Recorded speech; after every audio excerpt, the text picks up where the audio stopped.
A common problem for Game Boys is no sound except through the headphones. The most common cause for this is corrosion inside of the headphone jack.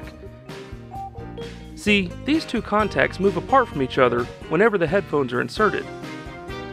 And that's how the Game Boy knows to turn the speaker off.